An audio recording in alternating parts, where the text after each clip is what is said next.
Hi, Professor. It's Nicole McClard. It is May 25th. It is Friday.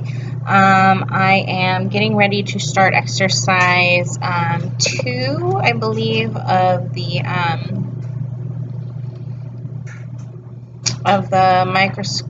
microscopy for microbiology lab. The first one. I already did the first stage or first part where we were identifying the letter E's, basically learning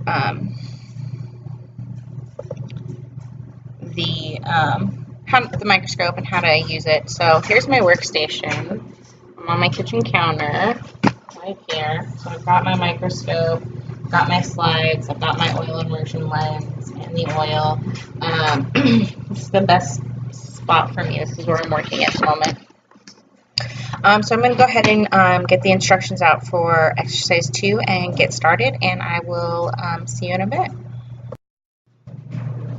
Okay, so I'm looking at the amoeba home mounts, and understanding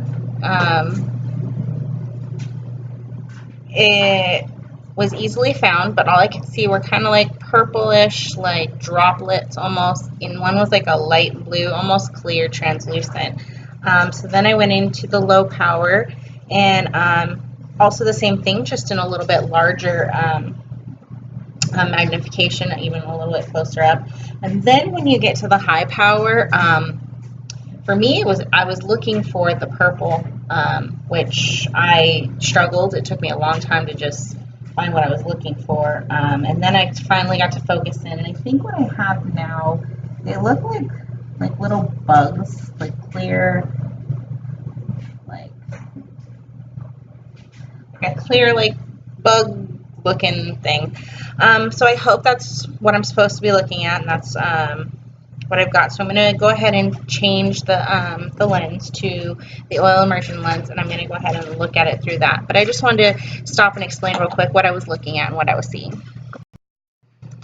Okay, so I have the oil immersion lens, and took me another, I don't know, 15 minutes to maybe find what I was looking for. But what I found is it's like a pinkish, purplish, like blob looking thing. It looks like there are, one large nucleus in there.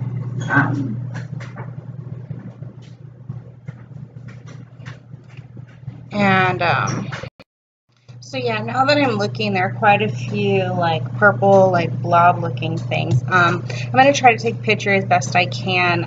It seems really hard to focus in that oil. I don't know if it's my eyelashes, but if you have any recommendations on how to see better in the eyepiece, maybe I need glasses. I don't know. But this is what I'm doing. I'm going to go ahead and proceed, and I will come back as I go through the lab.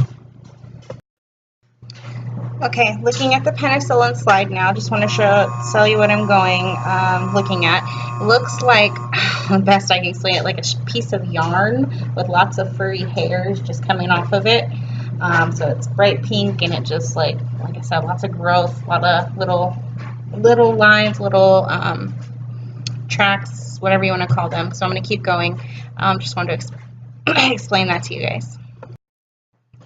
Okay, so the yeast slide really does actually look like the sample, whereas the amoeba and the penicillin were a little different than the actual samples given in the lab background or the lab instructions.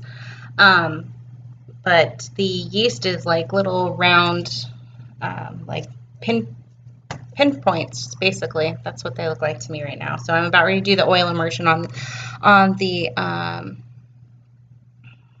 yeast. So I'll be back. With the bacteria spirillum in the 400 times magnification, I see exactly what the picture is showing me, like little, almost look like veins, maybe a little bit, but I am seeing what I'm supposed to be seeing, so I'm going to proceed. Okay, so the last two, the bacteria coccus and the bacteria bacillus form, both also looked very similar to the samples on the lab instruction sheet. So now I'm just going to move on to part 3 and finish this lab up today, and so I'll be back.